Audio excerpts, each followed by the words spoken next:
Alrighty, happy Friday, everybody. Let's go ahead and kick this recap so we can get our weekend started. So, we had our non-farm, we had OPEC meetings/announcements come out. Fun day overall. Starting with oil, we'll take a look at first. So we were bearish on the market, but I came in today thinking that we were going to need some breathing room.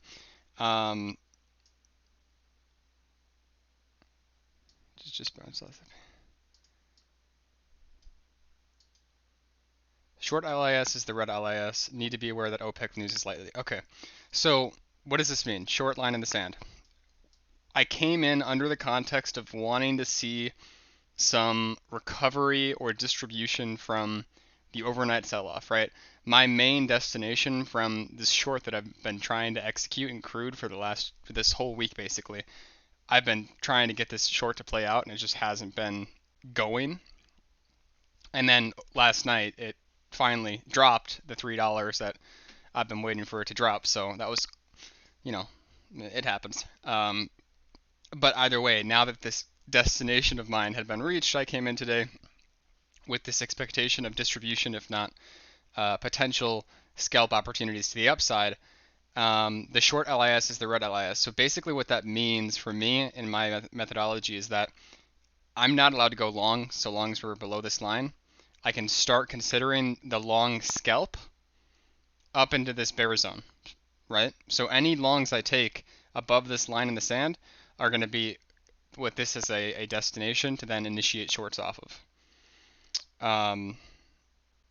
And then all this rectangle is just the overnight range that developed right there.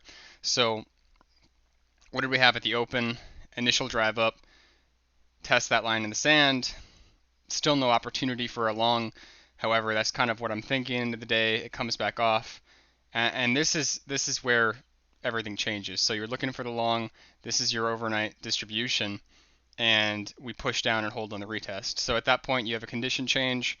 And you're good to go ahead and continue to initiate shorts. I had no downside targets because there was nothing with the way I trade that is going to be reliable enough for the way for that methodology. So I went off of some intraday tools that I use to gauge exits. And I think a huge component of being successful in today's market was actually reading and engaging in the rhythm of the market. And so let me just do this. So we have up leg, not an arrow. Is it this? Yeah. Up leg, get the down leg.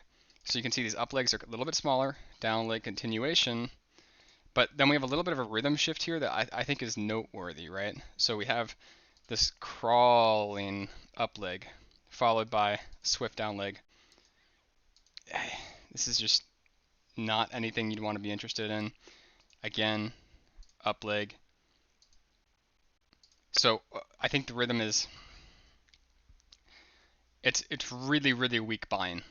If you look at the angles of it, the angles of the selling are, and then that was a little bit steep, but then it's just really flaggy behavior on the buyer's part. You get that bear flag, breaks down. This is just, it's nothing. Push up, really just horizontal, wedge or whatever price pattern you want to call it. There was never really any sign, I thought, today that was showing any sort of buyer strength in which we could engage in. So it was just a matter of being able to time your shorts correctly using different intraday tools. And then we ended up coming all the way down to this 41.20 level. I'll look back and see if there was anything I could have used to detect that a little bit better, but we'll see. Still happy with it. And then moving into ES. So we were back within the value area for the lows. This is the line in the sand for that value area. A bit of a gap between that and value area, compromise to fill in. If we break below the 2878 value,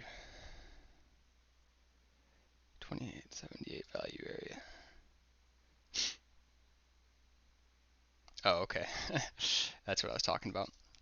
So basically, what I'm saying is that this right here is its own distribution, And as long as we're below this, I'm looking for this. If we're above this, maybe a scalp long to here, but then initiating shorts from here and even shorts from here. There was not a whole lot of long opportunities for me in ES. And we opened up here, pulled up to this here, and then sold. So, I mean, if you're going to take a short, that's a great spot to get short. My destination for that short would have been down here, just based off of auction market theory. And then we initiate it again, fails. We pull up, right? So we try again, we fail. We pull up, retest, and that's when the condition changes. So now if you were going to take a scalp long, that's your scalp long opportunity right there. For me, I would sit on the sidelines, and then we end up pulling up into here. And then you kind of get a little bit of a head and shoulders type reversal pattern that occurs within this bear zone. So great spot. You couldn't, this right here is not a short opportunity. You don't want to take that because it's the first attempt. So you don't want to take that first attempt. You want to wait for a second attempt.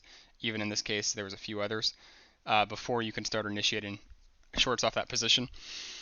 And your scale obviously would have been this right here.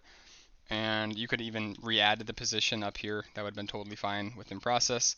And then finally it goes down, and again, I didn't have any reference here at 2900, so I'll have to look back and see if there was anything for me. It could have just been the time of the day, and we ramped into all those shorts covered into settlement. So happy with the prep, plenty of opportunity throughout the day, and I think it's just important to stress how vital it is for you to have a good read on context and acceptance.